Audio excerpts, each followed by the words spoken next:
LLLL Sport. Bonsoir à tous, bienvenue, c'est mercredi soir.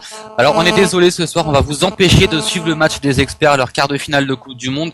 Mais bon, faites comme effectivement nos chroniqueuses ou comme notre invité, la télé sur les experts et le son sur nous, sur RTS.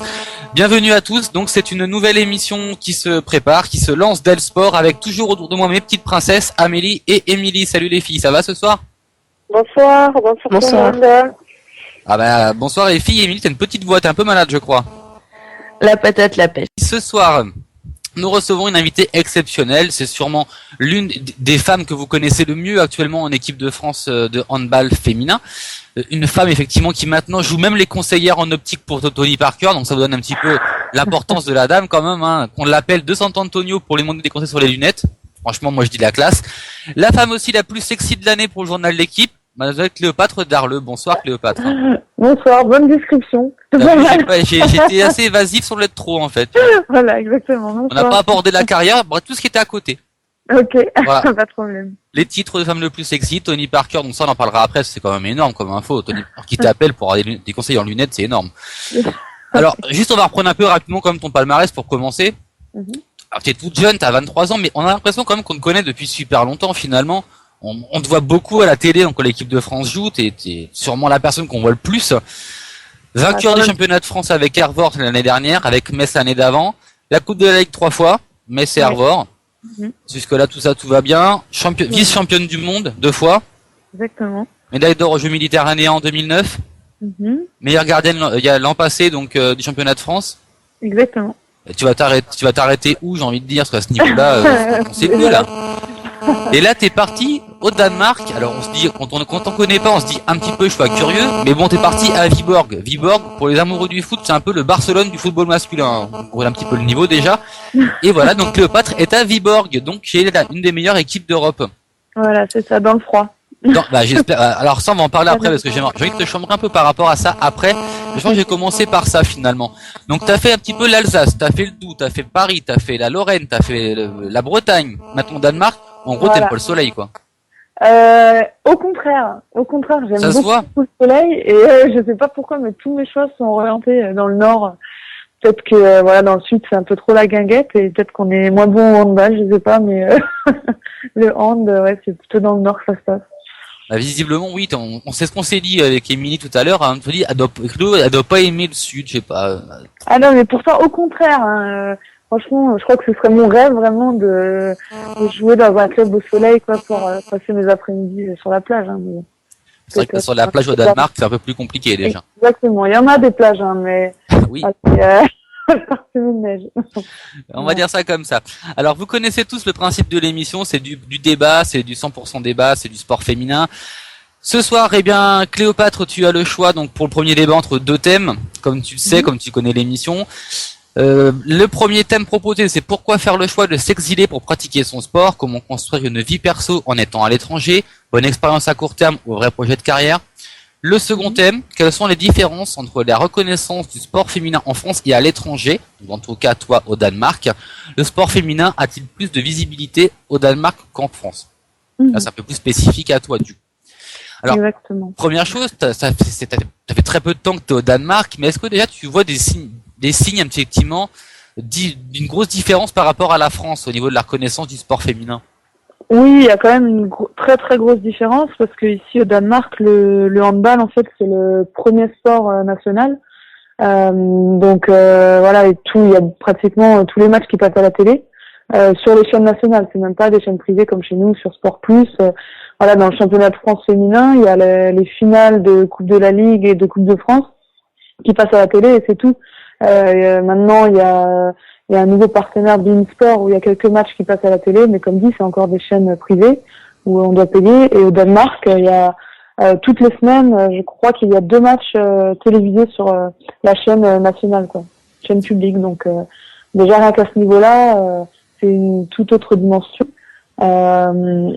Donc après, au niveau, c'est surtout au niveau de la télé, je trouve qu'il y a une très grosse différence au niveau de la médiatisation. D'accord, donc c'est un peu plus la classe, parce que chez nous, c'est vrai que c'est Bein Sport pour le championnat de hand féminin, et c'est à midi le samedi, donc déjà, c'est une horaire un petit peu bizarre. Exactement. Et en plus, le championnat, il a été filé gratuitement à Bein, donc aucun droit. Donc finalement, Ah déjà, ouais, rien que d'accord. sur ça, Ça, j'étais il y a pas un gros au courant, en avantage plus. pour toi. Et voilà, déjà, rien que pour ça, t'as un gros avantage, toi, au Danemark, Ouais. déjà. On va poser un petit peu la question aux filles, parce que là, déjà, c'est une première bombe que tu nous lances. Là-bas, c'est suivi, et c'est gratos pour tout le monde. Donc Voilà. forcément, tout le monde le suit. On Mhm. m'a demandé, tiens, à Amélie, on va commencer par Amélie, qui cette année découvre un petit peu les joies de la télé aussi, donc avec le foot féminin en France, donc sur Eurosport avec Rodez. Amélie, toi par exemple, quand tu vois un petit peu ce que ça donne au Danemark au niveau du hand, t'en penses quoi par rapport à la France? T'es un petit peu jalouse, un peu envieuse, ou tu te dis, bon bah, peut-être qu'un jour on y arrivera aussi? Jalouse, non, envieuse, oui, parce que c'est comme ça qu'on va faire progresser le sport féminin chez nous aussi, et c'est ce qu'il faut qui arrive très vite. Maintenant, c'est vrai que les chaînes privées, c'est bien joli, mais bon, très peu ont droit ou peuvent se permettre de payer des chaînes pour garder du sport, donc bon, c'est bien, mais il faut encore progresser là-dedans. Mais moi, je trouve que c'est très bien ce qu'ils font en Danemark, et j'espère qu'on verra très vite ça en France. Voilà. D'accord, on va poser la question justement à Émilie aussi, hein, effectivement, qui suit le sport féminin en France, donc au travers des médias plus ou moins payants, et qui malheureusement ne peut pas tout suivre non plus, on peut pas tout suivre tout le temps et c'est fatigant. Toi, Émilie, si effectivement tu avais le choix, comme les Danoises, supportrices, d'avoir le match sur les chaînes gratuites tout le temps, tu serais contente ou pas finalement? Moi, non, je serais pas contente. Ah non, mais j'en étais sûr te connaissant. Ce serait vraiment une catastrophe pour moi. Non, je déconne.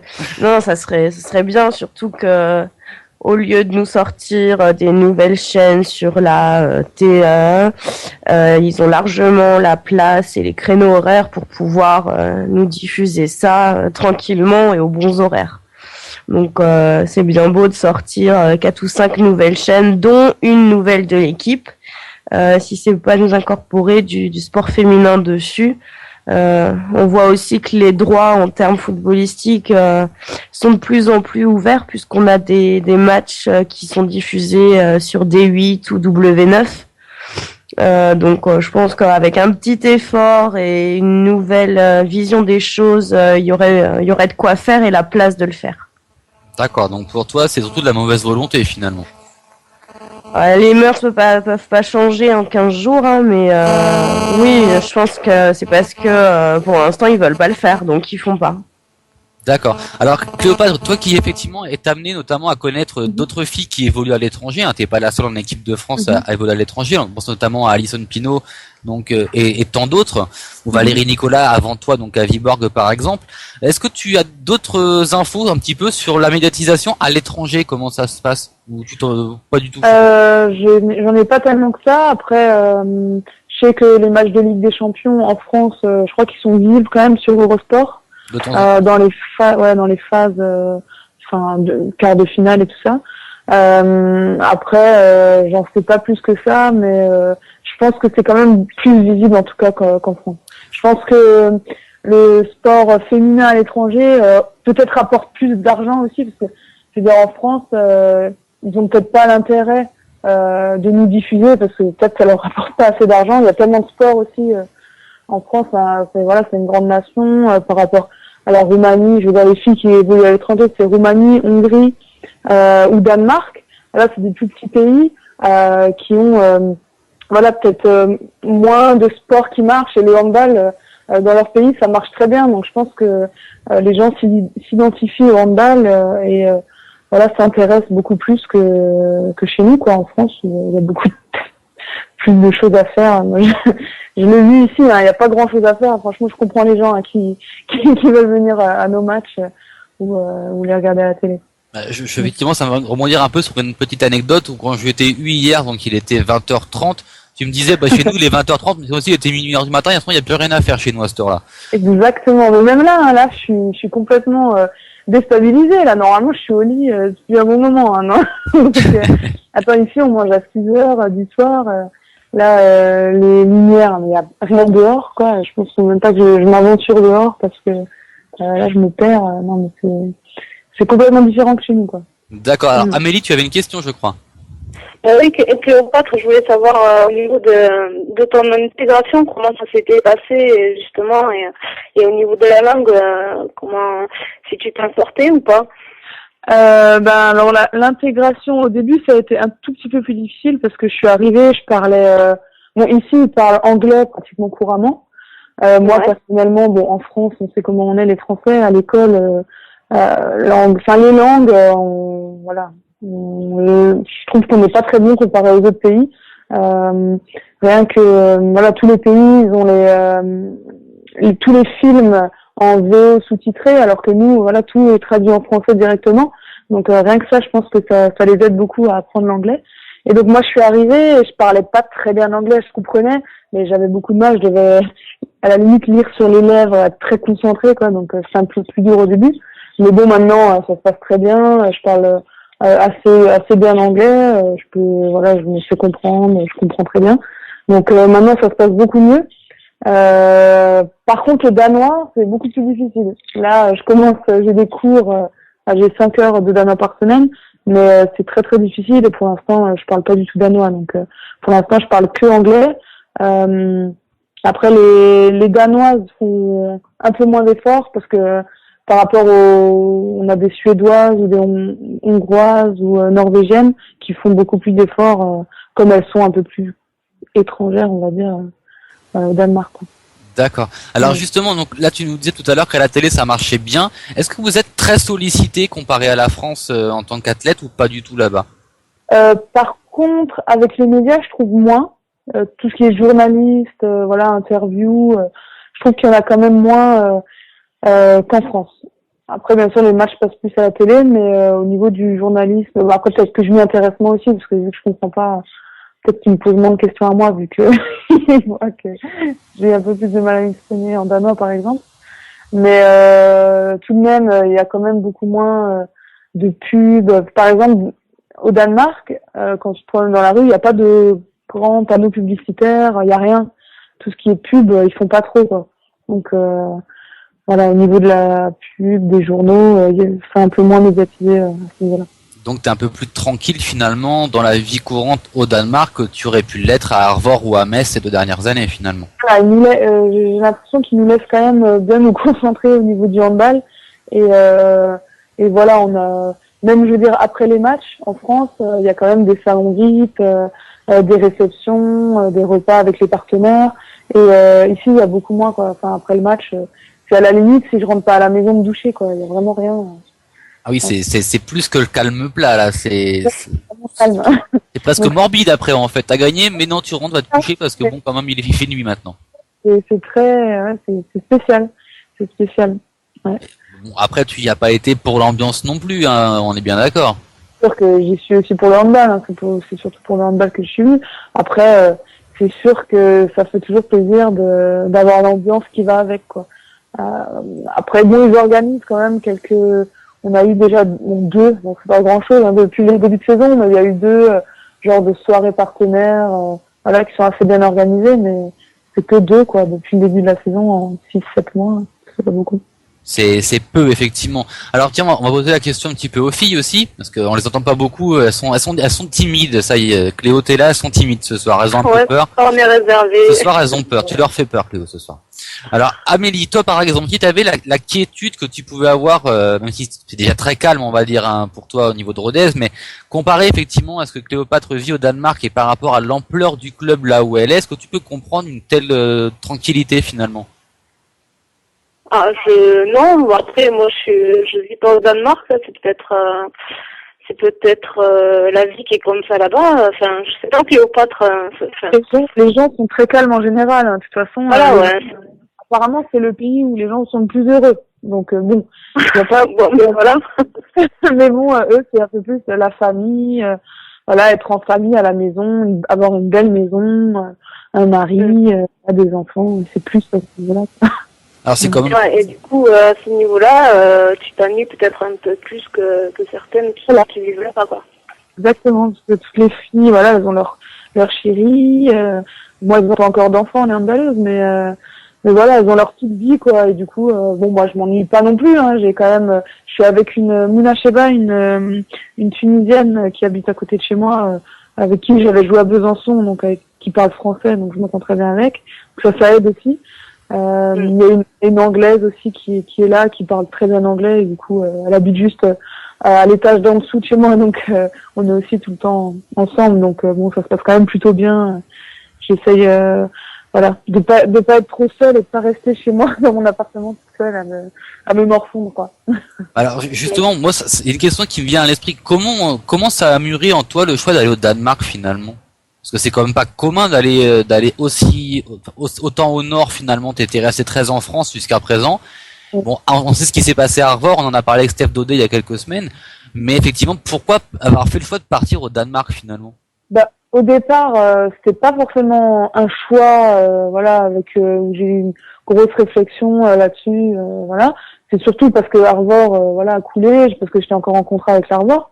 Donc le club a coulé et là j'ai été, un peu contrainte à trouver quelque chose au plus vite parce que c'était, c'était au mois de juin-juillet, en pleine préparation pour les Jeux Olympiques. Donc il n'y avait pas beaucoup de temps et j'avais pas non plus beaucoup de choix car en France tous les clubs avaient déjà fait leur recrutement. Donc moi je me suis retrouvée, j'ai eu 2 propositions de clubs français qui sont plutôt en bas de tableau. Donc pour moi c'est pas forcément intéressant et j'ai eu cette proposition de Viborg qui était un des meilleurs clubs européens qui allait jouer une Ligue des Champions. Pour moi je me suis dit c'est quand même une occasion en or. Parce que leur gardienne, elle est tombée enceinte, donc eux aussi, ils étaient un peu en recherche d'une gardienne. Et pour moi, c'était une bonne opportunité. C'est vrai que j'étais pas forcément préparée à partir à l'étranger si tôt, parce que je pense qu'il faut quand même être assez mature pour partir à l'étranger toute seule comme ça dans un pays où tu parles pas forcément la langue. Mais voilà, j'ai essayé de prendre le bon côté des choses, quoi, et de profiter de cette occasion et voilà, je suis contente parce que pour l'instant j'ai appris au moins l'anglais. Voilà, donc c'est un bon début, j'ai envie de dire. Après, tu dis bon, j'ai agi dans la précipitation pour partir, t'aurais pu tomber plus mal parce que Viborg, pour information pour nos auditeurs, c'est 3 Ligues des Champions gagnées donc dans les 6 dernières années, 2 finales en plus, donc 5 finales en tout sur les 10 dernières années, 10-15 dernières années. 3 coupes EHF, 2 super coupes d'Europe, 10 championnats de Norvège, 5 fois vice-champion de Norvège, 7 coupes nationales, plus 3 finales perdues. Ça va. Ouais, non, c'est clair, franchement, par dépit, je trouve que c'est un assez bon choix, quoi. Ça va, hein. On peut dire que par dépit, t'es plutôt bien tombé quand même. Pas tombé pire, non, c'est une bonne opportunité, et voilà, je l'ai saisie, j'en suis assez contente. C'est clair que c'est pas évident tous les jours d'être à l'étranger. Je suis quand même assez jeune. Des fois, on boit du noir, hein. Mais bon, j'essaie de relativiser. Il y a pire, hein, je pense, dans la vie. Bah, tu es très jeune, hein, malgré déjà effectivement pas mal de temps en équipe de France. Effectivement, ce qui donne l'impression qu'on te connaît depuis longtemps, mais t'es quand même super jeune. T'as que 23 ans, donc il faut le dire aussi. Donc là, effectivement, faire ce choix, c'est un vrai pari finalement, et c'est vraiment, t'as pas eu peur du tout, tu l'as fait vraiment, et puis basta quoi. On verra ce qui se passera finalement. Ouais, bon, j'ai quand même eu un petit peu, il y a quand même un peu de peur, un peu de, on se questionne toujours comment ça va se passer, mais au début, ça s'est très très bien passé. Je suis arrivée, en plus, j'ai eu du temps de jeu direct, j'ai joué 1 heure, ils m'ont fait confiance. J'ai joué super bien les 3 premiers mois. Après, c'est vrai que j'y suis allée directement après les Jeux Olympiques, pratiquement sans vacances. Bon, alors, c'est ça qui a été, je pense, un peu dur. J'ai eu une petite cassure au mois de novembre, où j'ai eu une grosse période de fatigue, parce que enchaîner les Jeux plus tout ce qu'on avait, le championnat de France. On a eu une grosse préparation et tout ça, et ça a été un peu dur après, quoi. Mais voilà, il y a des débats et je pense que c'est normal en étant sportif de haut niveau d'avoir des périodes, des bonnes périodes où on est très performante et des périodes où on est un peu moins. Ah, c'est vrai qu'on en a beaucoup parlé il y a quelques semaines, notamment donc avec Siraba, avec Steph, avec Nina, avec Amandine. On en a beaucoup parlé des JO et effectivement beaucoup ont eu un petit peu du mal à s'en remettre. Finalement, c'est un peu ton cas aussi, je pense. Oui, c'est sûr. Il y a la déception, bien sûr, de la défaite en quart de finale. Après, personnellement, il y a eu la déception de pas, voilà, pas. En fait, j'avais vu la compétition, on va dire autrement. J'avais tout ce qu'on m'avait dit sur les Jeux Olympiques. Pour moi, j'avais mis ça sur un piédestal, enfin énorme. Et en fait, j'ai été très déçue de. C'était plutôt du déroulement de toute la compétition, quoi, au niveau de moi personnellement, quoi. En fait, que ce soit au niveau du jeu, mon temps de jeu, ça a été dur, en fait. Là, justement, on va peut-être en parler tout à l'heure. Alors justement, donc là, tu vois, tu m'as fait une transition parfaite. J'adore ça. Je crois qu'on va t'embaucher et on va t'embaucher, je pense, à mon avis. Alors, on va passer, si tout le monde est d'accord, au second débat du soir, donc que Cléopâtre a déjà anticipé, et c'est très bien, c'est très très bien, qui est gardien, un rôle à part, comment gérer les rotations et les temps de jeu plus ou moins élevés lorsqu'on est une compétitrice.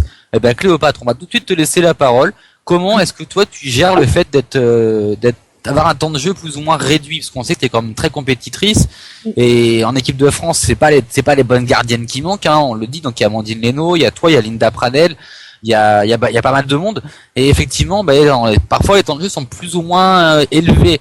Donc dans ton cas, comment tu gères un peu tout ça finalement? Alors,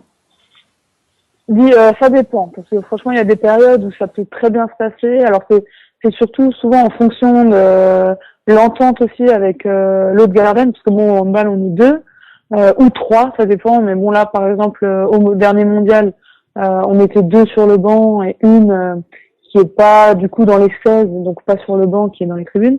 Donc après, ça dépend, je pense vraiment des compétitions.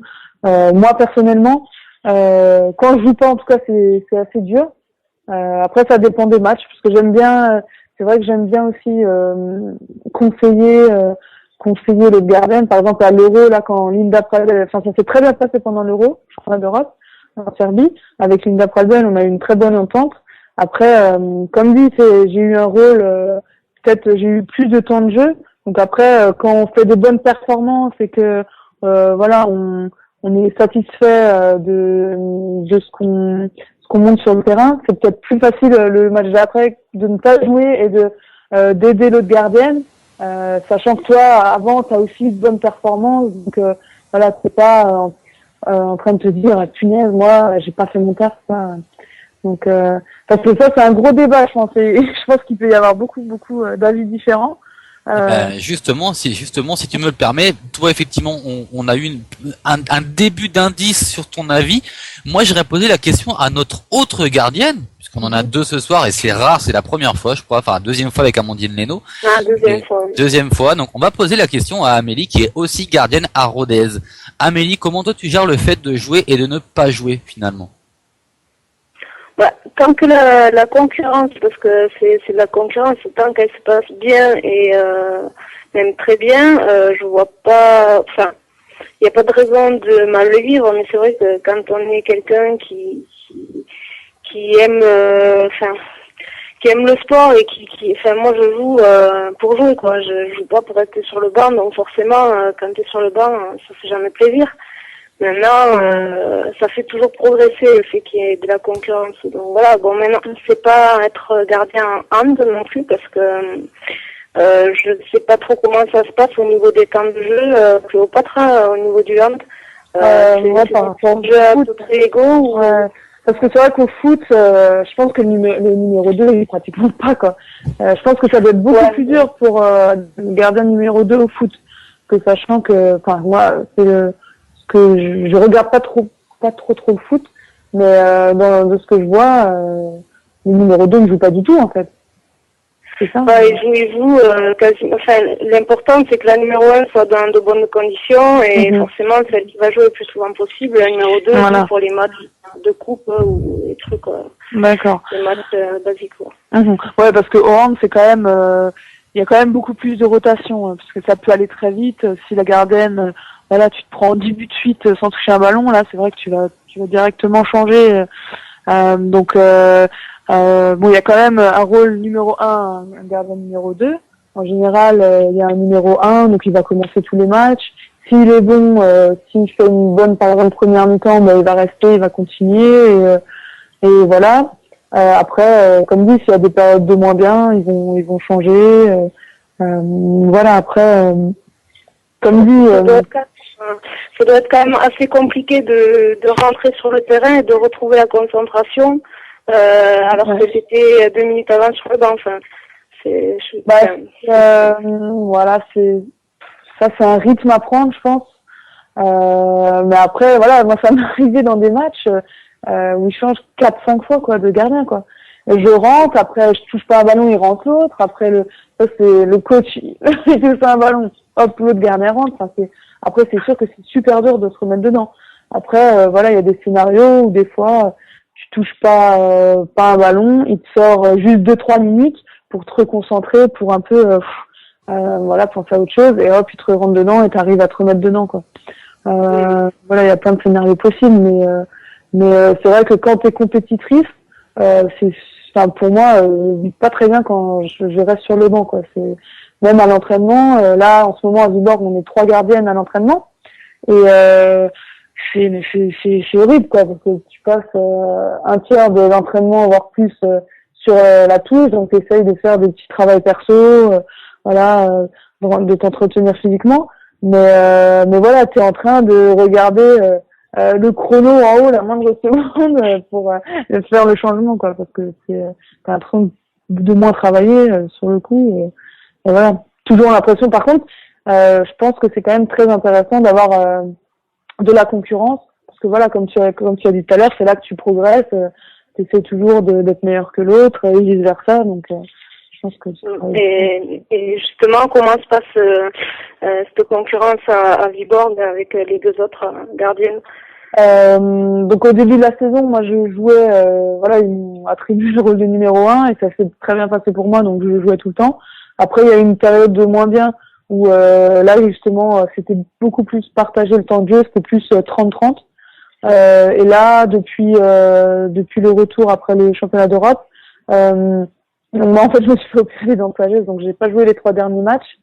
J'ai juste recommencé la semaine dernière, mercredi dernier à jouer, et là j'ai joué 10 minutes parce que j'étais vraiment pas dedans, donc voilà, pour l'instant il y a plutôt, c'est une jeune gardienne qui joue pas, mais qui est, voilà, prometteuse, une danoise assez jeune, et ensuite il y a une suédoise et moi la suédoise, elle est aussi en équipe nationale, donc c'est plus 2 gardiennes un peu plus expérimentées, voilà, où le temps de jeu va plus être équitable entre les deux, quoi.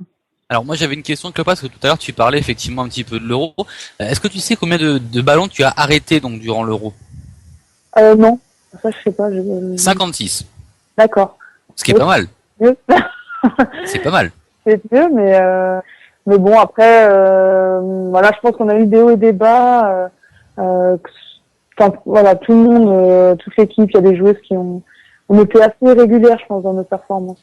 Après, quand tu vois les statistiques purement et simplement que les chiffres, c'est pas ridicule, très très loin de là, parce qu'on s'était amusé, nous, dans le sport, à faire un peu les statistiques de tout, et c'était très loin d'être ridicule. Donc franchement, il a pas manqué grand chose, rassure-toi. Alors ça, effectivement, peut-être que les filles en parleront après dans les questions décalées, c'est pas forcément le sujet. Une question qui m'a été posée par le boss de la station, qui est aussi le boss donc de l'émission Handé qu'on écoute tous les lundis soirs sur RTS, donc par Lusa, qui nous demandait effectivement, se posait la question, à quoi tu penses sur un jet de 7 mètres? Alors ça dépend. C'est surtout, je pense, en fonction, moi c'est beaucoup dans la tête que ça se passe, hein, parce que des fois je peux sortir un match où je suis vraiment trop en confiance et je vais tout arrêter, et des fois quand ça va pas, je me dis putain, elle va me le mettre, tu vois, donc ça dépend vraiment des situations. Après, voilà, j'essaye quand ça va, ou même quand ça va pas, j'essaye quand même de me dire, voilà, alors j'essaye de chercher vraiment où elle va tirer.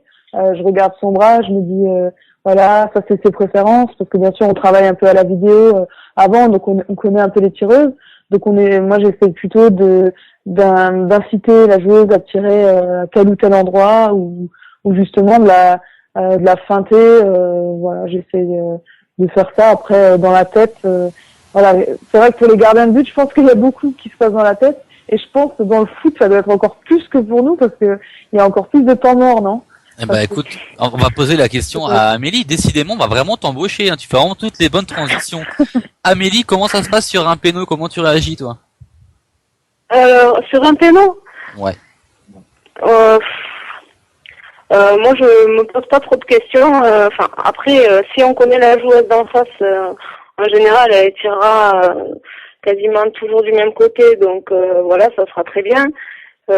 Sinon, ben, on choisit un côté, quoi, et on y va. C'est après, ça dépend du gardien. Ça dépend de comment va se placer la joueuse. Ça dépend de quel pied elle frappe. Enfin voilà, il y a plein de choses. Maintenant, je pense que ça dépend du gardien simplement, quoi. Moi, je prenais un côté et je partais, quoi, parce que voilà, je me posais pas de questions. Puis ça passe ou ça casse, donc voilà. D'accord. Mais voilà. C'est vrai que c'est plus grande aussi. Voilà, c'est plus grand, donc on a besoin d'une plus grande impulsion. Donc forcément, si on se pose trop de questions, l'impulsion, on va pas la prendre comme si on y allait cash, quoi. Donc voilà, c'est pour ça que moi je pense qu'il faut pas se poser de questions quand on est gardien au football, quoi. Après, je sais pas comment ça se passe pour toi, mais voilà. Ouais. Après nous, c'est vrai que je pense qu'on peut plus prendre en compte tous les l'axe entre le ballon et le but, le bras de la joueuse, le saut, alors que vous, je pense qu'au niveau du pied, enfin je sais pas moi, ça doit être peut-être plus compliqué aussi de voir en fonction de sa course où elle va tirer, quoi, et de l'angle de son pied, je sais pas, ça doit être quand même moins évident. C'est sûrement moins facile. C'est pour ça qu'il y a vachement de paramètres à prendre en compte, donc voilà. Mais alors justement, je reviens sur ce que tu disais tout à l'heure, les vidéos. Vous faites beaucoup de vidéos avant les matchs. Enfin, toi, personnellement, en tant que gardienne, est-ce que tu as des séances vidéo exprès par rapport aux attaquants, par exemple? Ouais, nous c'est vrai qu'on travaille beaucoup sur la vidéo. Là, par exemple, depuis le début que je suis professionnelle, donc ça fait il y a 7 ans, je crois. Au début, on n'en avait pratiquement pas. Voilà, parce que les matchs étaient quand même moins filmés. Donc voilà, on regardait vite fait tous ensemble dans la salle le match. Par exemple, un des derniers matchs. Et maintenant, il y a beaucoup plus de logiciels qui sont mis en place. On a vraiment par joueuse tous ces tirs sur les 5 derniers matchs, par exemple. Donc on a de quoi en fait alimenter, quoi, chaque joueuse. On voit dans chaque situation, dans chaque secteur où elle se trouve, où elle va tirer, ses préférences. Donc il y a quand même beaucoup de stéréotypes qu'on peut remarquer. Après, c'est surtout dans les moments où les joueuses sont beaucoup plus fatiguées, par exemple en fin de match, où les 2-3 premiers tirs, voilà, ils essayent de chercher le cadre sur leur tir préférentiel, où là on va plutôt essayer de partir sur leur préférence, quoi. Mais après, je pense qu'il y a quand même beaucoup plus aussi de lecture, souvent, en fonction de la défense, du contre, ou des choses comme ça. Alors moi justement j'avais une question, Cléopâtre, tout à l'heure tu disais qu'il y avait vraiment un vrai esprit mental finalement quand on est gardien en hand. On a l'impression qu'il faut, même si on est numéro 2, qu'on commence pas le match, qu'il faut toujours être sur le qui-vive, prêt à rentrer, donc c'est quand même une grosse fatigue mentale. Toi, comment tu gères un peu tout ça en te disant bon, je commence pas le match, mais je sais que tu peux m'appeler dans 2 minutes et me faire rentrer. Bah, c'est quand même assez spécial comme rôle finalement. Ouais, exactement. C'est spécial. Ça m'est beaucoup arrivé à l'époque quand je jouais à Metz, par exemple, avec Amandine. On faisait souvent 30-30 en fait. On faisait en fait ils alternaient à chaque match celle qui commence. Voilà, donc par exemple moi je faisais la première mi-temps, elle faisait la deuxième. Le match d'après c'était l'inverse. Donc voilà, on savait qu'on allait sûrement rentrer à la mi-temps. Après bien sûr si on n'était pas bonne, par exemple en première mi-temps, ils nous changeaient. Mais voilà, on savait quand même qu'on allait rentrer. Donc il faut quand même toujours rester prête, rester à l'affût, être prête à rentrer n'importe quand. Donc que ce soit à la mi-temps, voilà, faut bien se réchauffer. Voilà, après quand on est sur le banc, bien quand même regarder les joueuses adverses, comme si on était dans le but en fait, bien prendre en compte tous leurs shoots pour voir si elles ont eu des préférences lors du match. Et aussi bien sûr aider l'autre gardienne, lui dire ce qu'on voilà ce qu'on ressent lors du match sur une joueuse, si on a vu quelque chose de spécifique qu'elle n'a pas vu, parce que souvent quand tu es en plein dans le match, toi tu es sur le banc, tu vois les choses différemment, tu vois des choses qu'elle ne voit pas forcément, donc tu peux aussi l'aider là-dessus. Et voilà, vice versa quand moi je suis sur le terrain, avec Amandine par exemple, ça se passait très bien. Voilà, on se donnait beaucoup de conseils.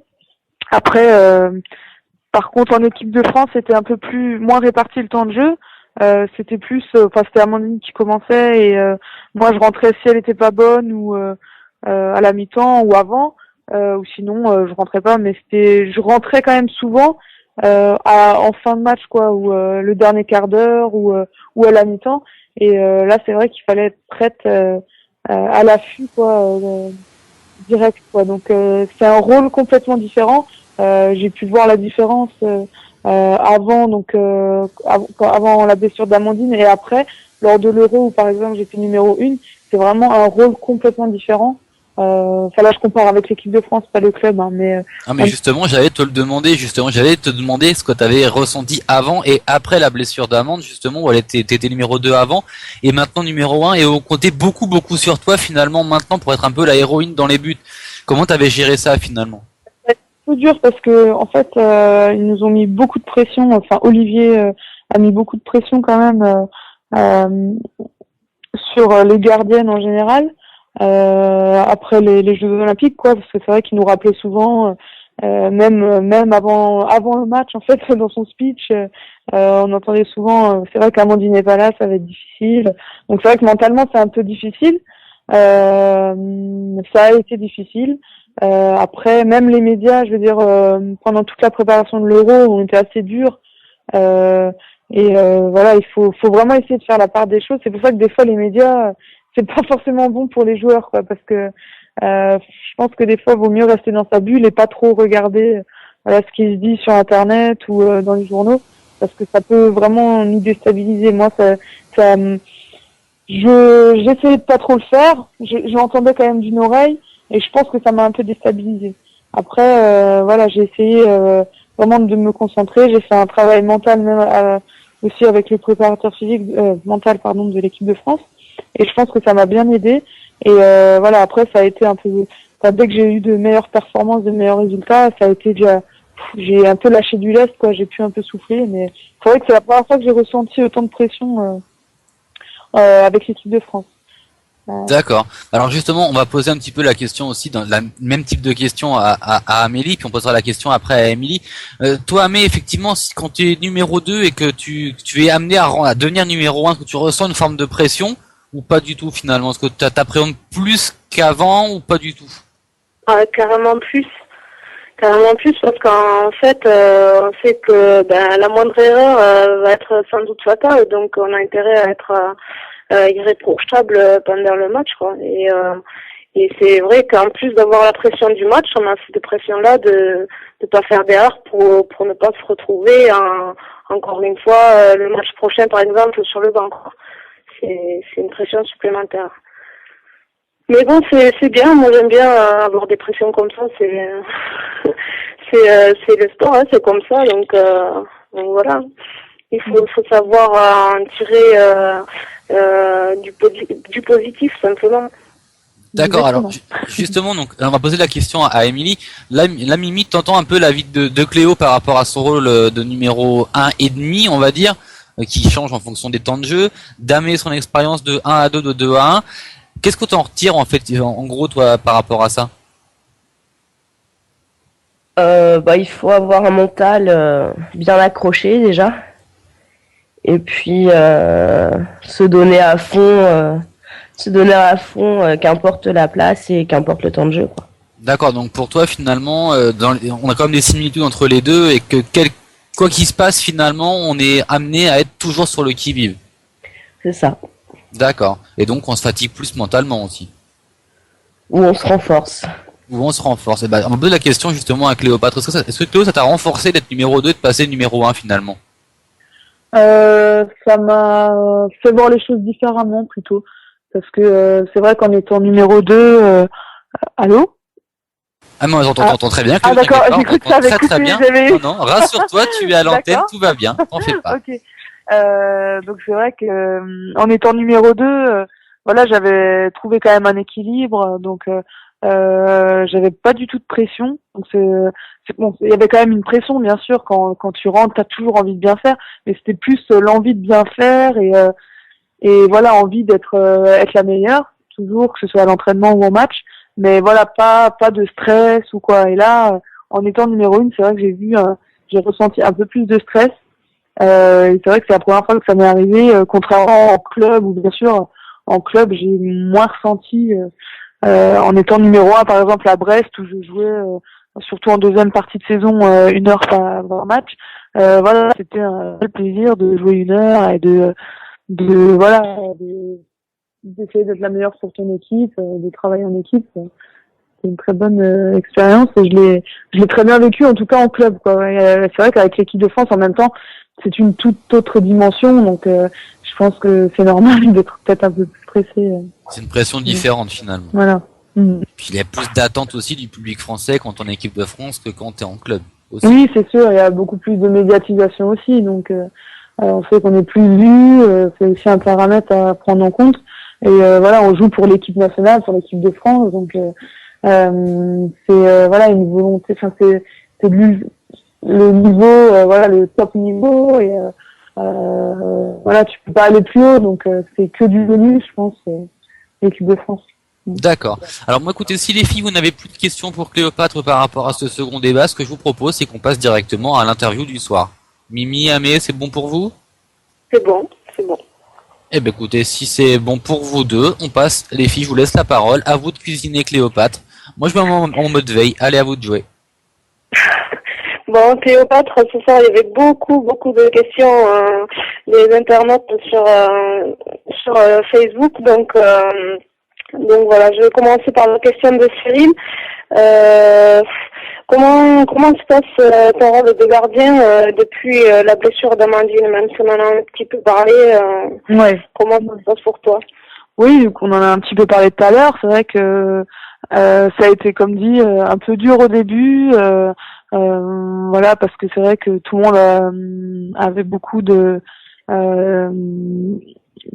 voilà, Amandine était la numéro 1, beaucoup d'affection pour elle, voilà, elle apportait beaucoup à l'équipe de France, donc que ce soit les entraîneurs ou autres avaient beaucoup d'attentes, voilà, avaient vraiment besoin d'une autre gardienne, donc qui était performante. Donc au début ça a été un petit peu dur d'être là à sa place, c'était pas prendre sa place, mais voilà, il fallait tout simplement que je fasse mon trou et que je prenne ma place différemment qu'elle l'avait prise. Bon, je sais pas si je réponds très bien à la question.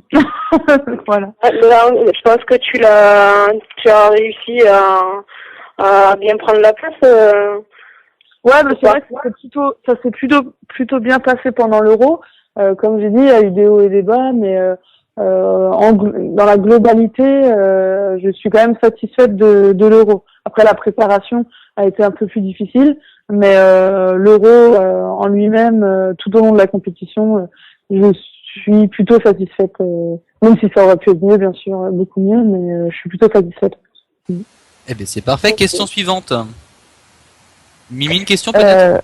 Oui, une question. Donc, c'est une question de Coralie. Comment digères-tu le fait de toujours finir 4e, 5e, voire 6e dans les grands rendez-vous?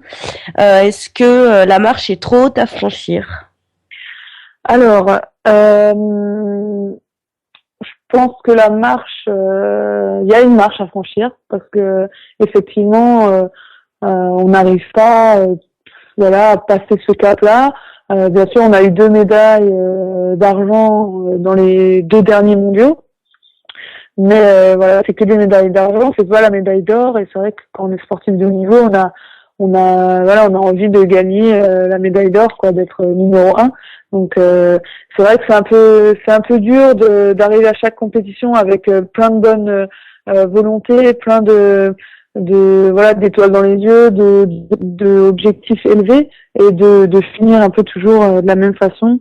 En tout cas sur les 2 dernières compétitions, les Jeux Olympiques et le Championnat d'Europe. Voilà, en restant sur notre fin. Donc c'est vrai que c'est un peu dur. Je pense qu'il y a des choses à changer. On doit travailler comme on fait tous les jours. On travaille beaucoup.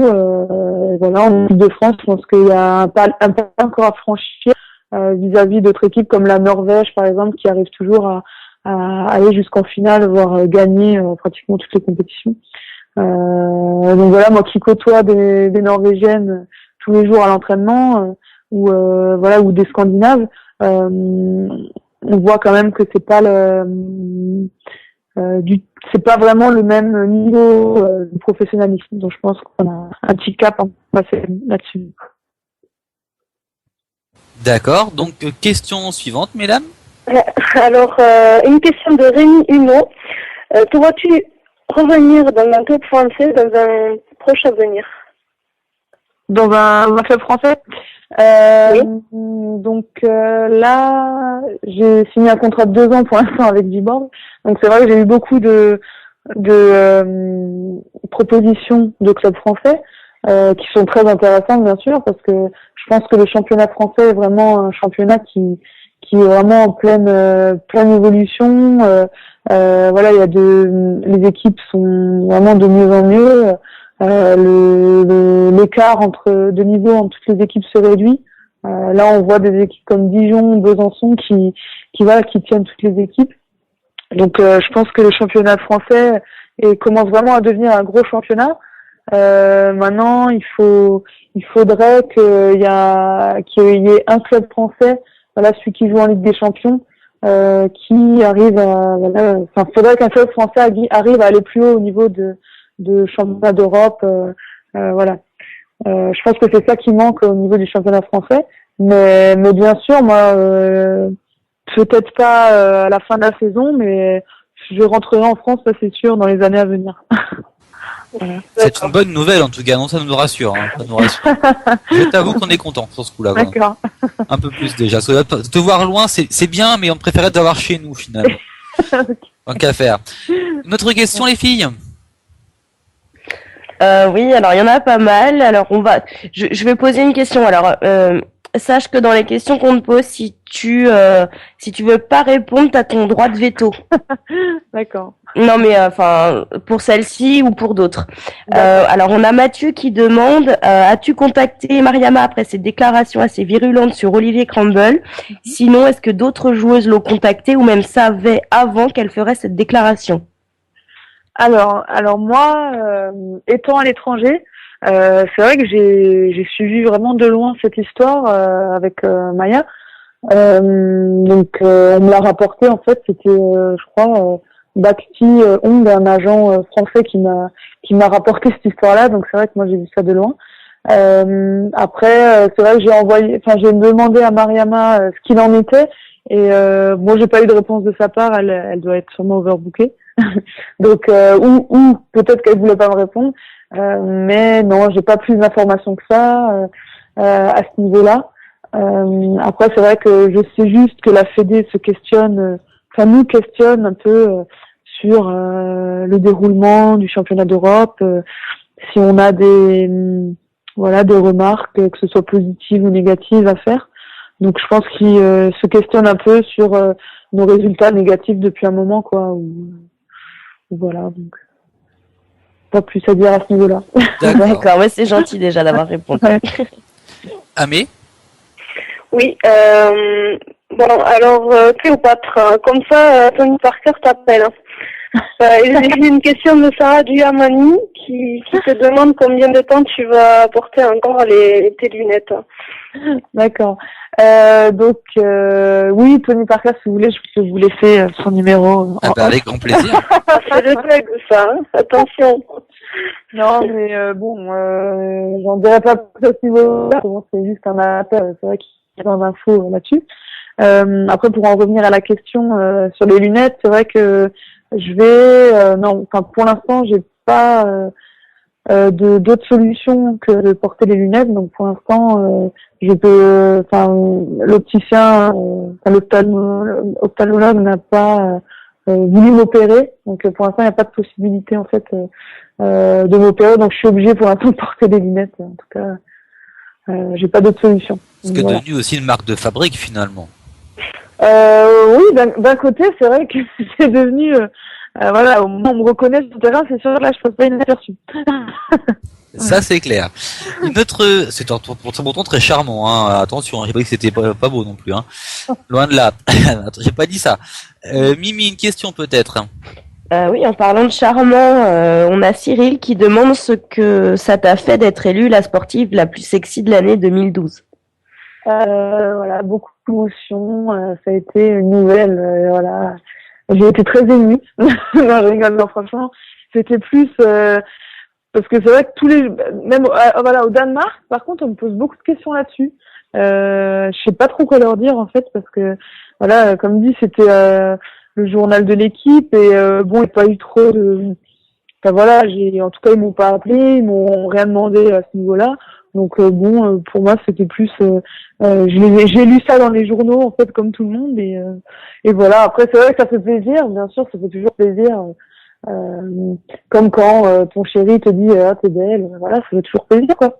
Mais sinon rien de plus à ce niveau-là non plus. D'accord. Alors, Amé, une dernière question peut-être? Une dernière, oui.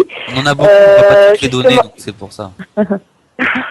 Amé, vas-y. Cléopâtre, je voulais savoir après l'après-carrière, si tu voyais ton après-carrière après hand.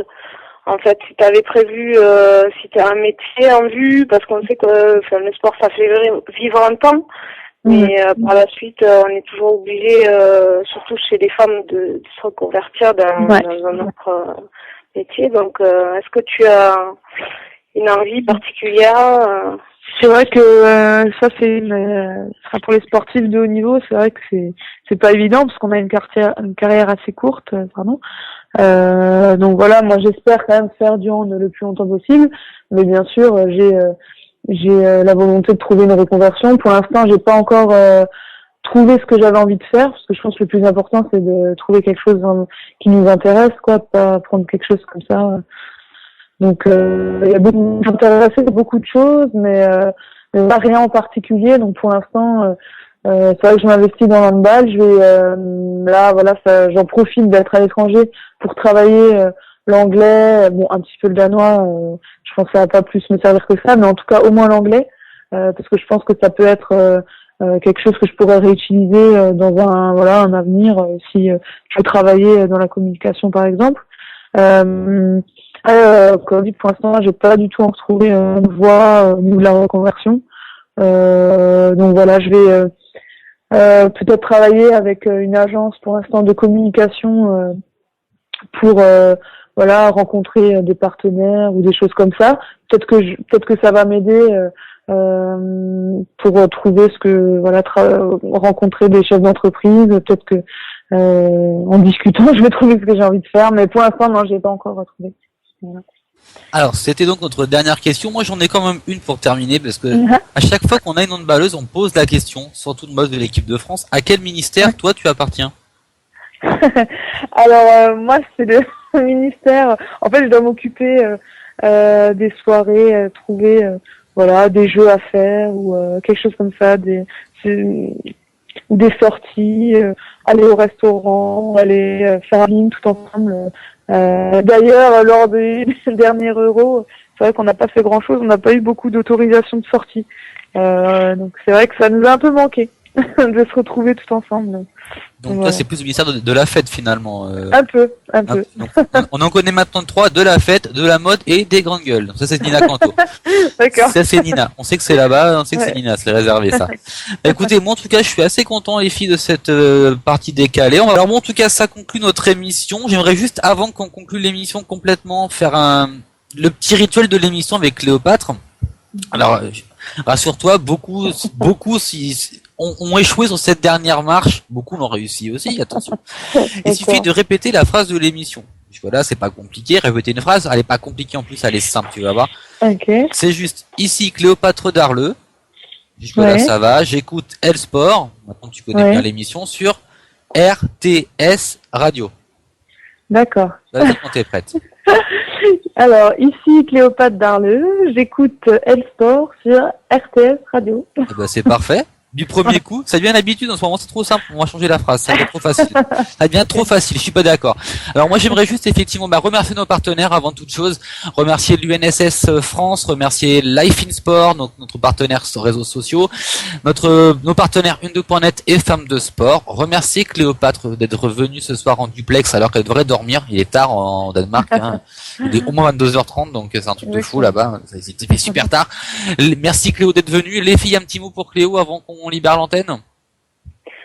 Oui, mais avant de finir, est-ce que quelqu'un a les résultats des experts? 14-18, hein, pour la Croatie. Donc, D'accord. c'est chaud. C'est chaud. C'est C'est chaud, mais ça va passer, ça va Il passer. reste 20 minutes encore. Ça va. Oui, ça va passer. À la mi-temps, on était 1-1. Donc là, ça va, ça peut le faire. Bon, donc un petit mot de la fin, mais à Oui, Cléo. ben moi, j'étais ravie de recevoir une gardienne ce soir dans l'émission, surtout Cléopâtre. Donc voilà, et puis je te souhaite une très belle carrière à l'étranger et j'espère que tu feras de grandes choses et que ça te fera énormément progresser. Puis en espérant te voir en France bientôt aussi. Voilà. Ben, merci. C'était un plaisir aussi, en tout cas. Voilà, c'était sympa. En tout cas, bonne ambiance. Même si j'ai peut-être un peu trop parlé, là, j'ai un peu la bouche sèche, mais bon, ça va. Rassure-toi, tout va bien. Mimi, un petit mot pour conclure l'émission. Oui, un grand merci pour être venu, pour le temps que tu nous as accordé, et puis que je te souhaite que de bonnes choses, et puis au plaisir, c'est quand tu veux, tu reviens. Ça marche, un plaisir aussi. Eh ben c'est parfait. Allez, on se dit tous bonne soirée. Rendez-vous mercredi prochain, même jour, même heure, 21h30 sur RTS. Bonne soirée à tous. Merci à tous et à la semaine prochaine. Ciao. L Sport.